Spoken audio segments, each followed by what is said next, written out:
Alors, Hassan qui nous parle de la digitalisation dans d'abord le secteur de la santé. Dans le secteur de la santé, avec une voix qui a changé, comme vous l'aurez remarqué. Hein, Oui, oui, oui. Oui. pas un peu, hein, je suis vraiment carrément. enrhumé. Attends, je me pousse de l'autre côté.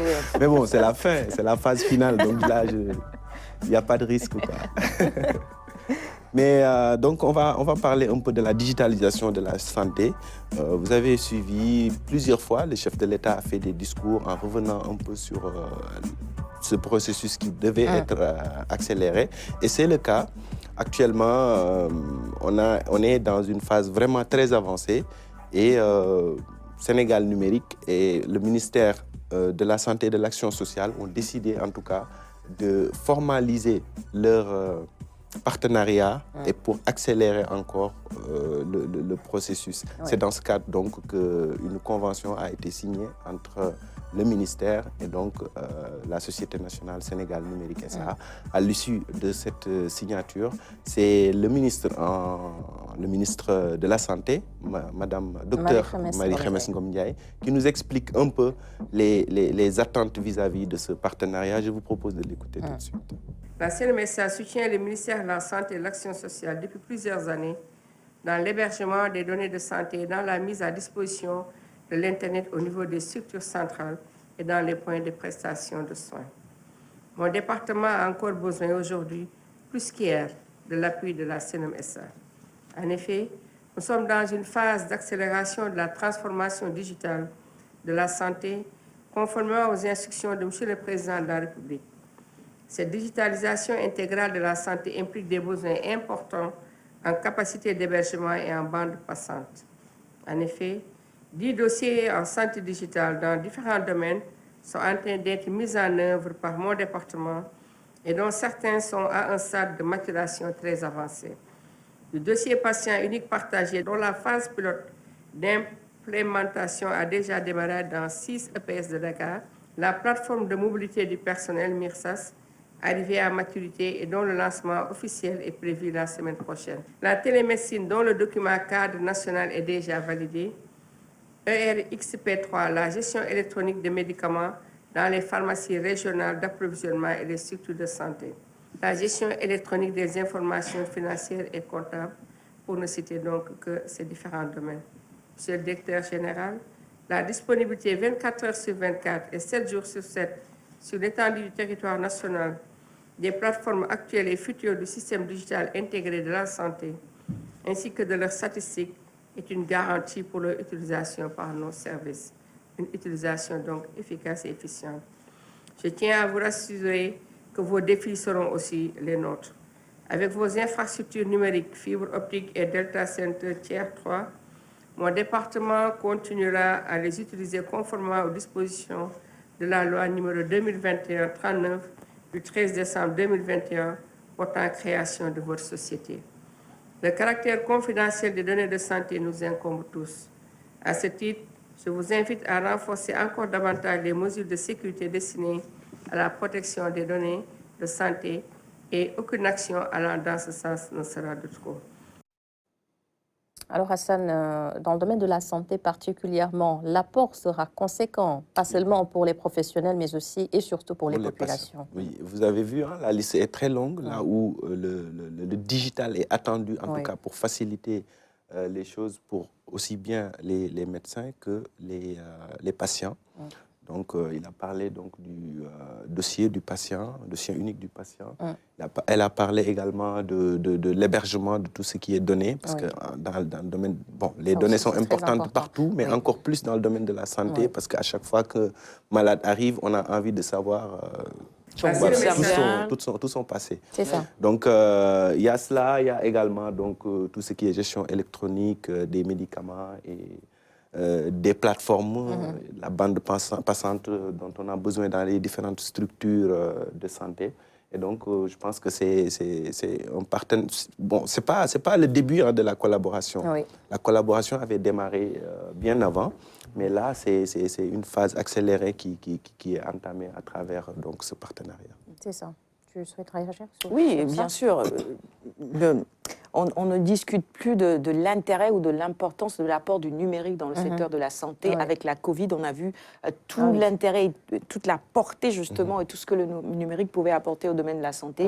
Maintenant, ce qu'il faut faire, c'est améliorer les process et les accélérer. Je crois que c'est dans ce sens qu'il y a un partenariat entre ces deux structures à saluer, bien sûr. Maintenant, il ne faut pas oublier la sensibilité des données personnelles et surtout quand on est dans le secteur de la santé. Il faut travailler à sécuriser tout ça. Personne n'aimerait voir son dossier de santé publié un tout petit peu partout. Et donc, ça veut dire que c'est un aspect très important dans cette collaboration qu'il faut prendre en charge. C'est vrai que ça peut sauver des vies. Vous arrivez dans un centre de santé, dans une situation critique, s'il faut recommencer toutes les analyses pour savoir ce que vous avez, ce que vous devez prendre, ce que vous ne devez pas prendre, on perd un temps fou. Alors qu'avec justement ce dossier e-santé du patient, on a toutes les informations tout de suite et on va beaucoup plus vite. Mais encore une fois, je reste sur la sécurité. Il ne faut pas que le dossier du patient se retrouve partout. Justement, c'est pour éviter cela que le ministère de la Santé, quand le président de la République avait demandé à toutes les structures administratives de déployer leurs données, de les héberger au niveau du nouveau data center de Diamniadio, c'est le ministre de la Santé qui a été la première structure à répondre favorablement parce que, comme tu viens de le dire, il y a cette sensibilité. Donc, et ils savent très bien que les héberger ailleurs, c'est plus risqué que les héberger ici au Sénégal. Donc, c'est justement que c'est pour ça que la question ne s'est même pas posée au niveau du ministère. C'est ça. Et j'ai aussi envie d'interpeller Aboubaker Thiam sur l'intelligence artificielle qui est à l'ère du temps. On sait que ça peut révolutionner le secteur de la santé, pas seulement chez nous et partout dans le monde, c'est universel. Il y a déjà des mécanismes qui sont mis en place justement pour permettre de booster la recherche et d'innover surtout. Oui, tout à fait. Et d'ailleurs, je crois qu'on a une preuve vivante de ce qu'on vient de voir. Et l'intelligence artificielle, en fait, ça a tellement irrigué nos habitudes, ça a tellement irrigué nos temps de vie, qu'on peut dire qu'en fait, c'est indissociable par rapport à ce que nous faisons. Donc, si on prend l'aspect de la digitalisation, je vais prendre un exemple concret avec le data center qui vraiment sécurise en fait nos données. Nous avons ici à Diamniadio. Et même au niveau de nos universités. C'est que maintenant, la tendance est que, si je prends l'exemple de l'université numérique chez Hamidou Kane, il y a ce qu'on appelle les espaces numériques ouverts. Donc, qui sont en fait des espaces de socialisation où les étudiants se rencontrent. Il y a des amphithéâtres où il y a du présentiel. Il y a des salles de télémédecine, en fait, qui sont construites à l'intérieur de chaque ENO qui se trouve dans chaque département. Voyez-vous, donc en fait, ce processus de digitalisation était en amont vu. Et d'ailleurs, il y avait une collaboration qui avait été faite entre l'université et le Sénégal numérique et ça, surtout allant dans ce sens. Et je crois que ça rejoint en fait la politique sectorielle du ministère de la Santé, qui converge un peu vers ça. Et maintenant, comme on le dit, l'intelligence artificielle, par rapport à ce qui se fait, la digitalisation et tout, ce sont des aspects de la vie sociale que l'on voit tous les jours. Hein. On en a besoin. Ça veut dire qu'aujourd'hui, on n'a plus besoin d'aller au centre de transfusion sanguine pour connaître son groupe sanguin. Et puis, à chaque fois qu'il y a une maladie où on doit se faire opérer, pour refaire encore une analyse, pour retrouver sa traçabilité. Donc, ce sont des éléments qui doivent être vraiment numérisés et qui, ma foi, doivent s'inscrire dans un dossier pour chaque patient. Que ce soit une consultation, même que ce soit au niveau de l'école, toutes les données doivent être connues d'un étudiant, d'un enfant, de l'adulte. Et je crois que cela, c'est en train vraiment de se concrétiser. Parce que véritablement, on connaît l'essor du numérique avec le smartphone, avec les ordinateurs, avec la télévision et tout. Donc, c'est embarqué au niveau de nos habitudes. Vous voyez, même si je sors du domaine de la santé, excusez-moi de faire un petit cours magistral, ce sont mes habitudes qui me suivent, quoi. Maintenant, si je prends l'exemple de Siri, Siri, avec le téléphone, vous voyez, vous posez une simple question et on vous donne un tas d'informations relativement par rapport à ce qu'on escompte en fait avoir comme résultat. Et on peut avoir une possibilité comme ça grâce à l'intelligence artificielle. Maintenant, peut-être le souci, c'est bien vrai que ce soit sécurisé avec les data centers et tout, mais d'avoir vraiment un encadrement très rapproché en fait, de ce qui va se faire. Surtout concernant la cybersécurité. Oui. Tout à fait. C'est ça. C'est le principal enjeu, hein, comme l'a dit Sarah tout à l'heure, c'est vraiment la sécurité. Et je pense qu'à ce niveau, il n'y a pas de souci parce que l'investissement qui a été fait au niveau de ce data center, c'est plus dans le domaine de la sécurité. Et le ministère de la Santé est là-bas depuis plus de 2 ans maintenant. Et je pense qu'il n'y a jamais eu de souci à ce niveau. C'est ça. Oui. Et Sécurité, disponibilité. C'est ça.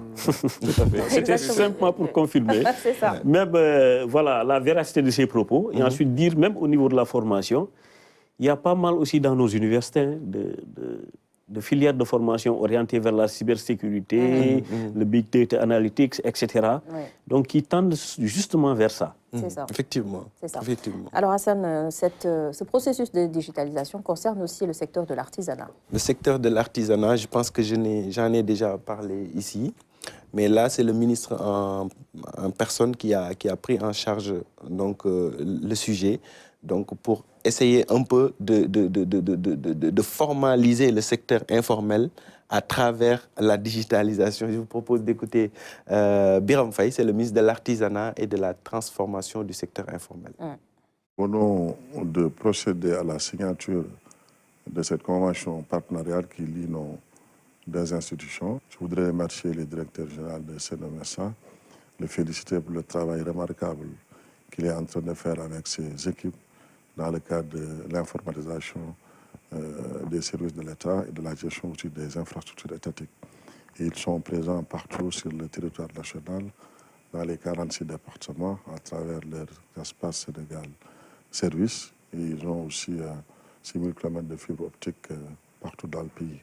Donc c'est des espaces quand même qui peuvent nous servir dans le cadre aussi de l'exécution de la mission qui est la nôtre, dans le domaine de l'artisanat et dans le domaine de la transformation du secteur informel.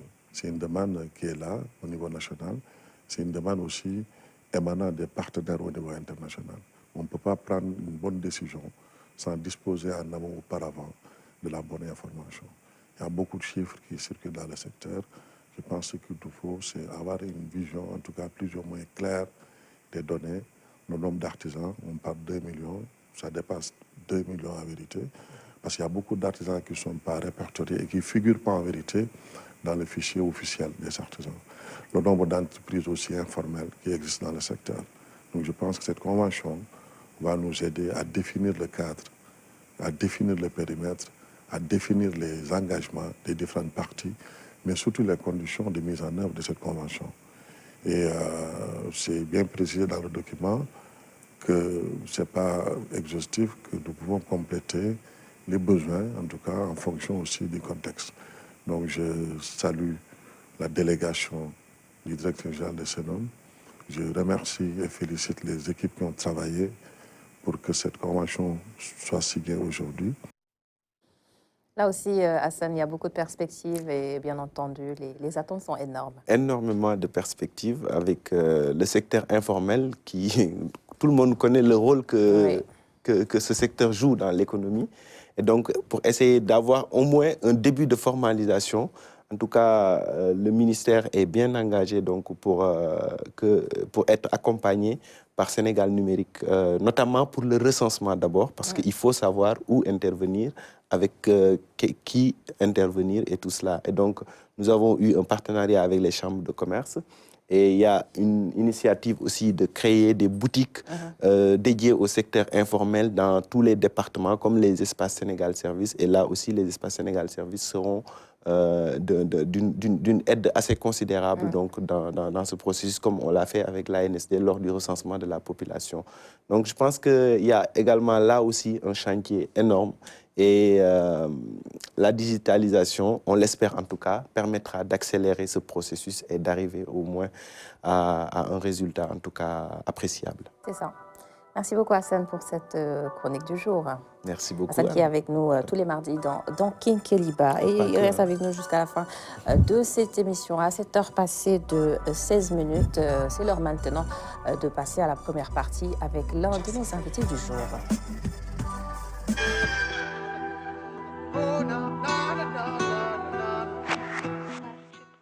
Et nous recevons d'abord Salom Kaba Diakhaté. C'est pas Diawara. Il est le secrétaire général du collectif des techniciens de la presse audiovisuelle du Sénégal et il est à la base photographe ayant évolué naturellement dans le métier de caméraman Salom Sarah et dans le métier justement de l'audiovisuel depuis le début des années 90 quand même, tout en parcours. Hein. 30 ans, on va dire évidemment qu'il est dedans.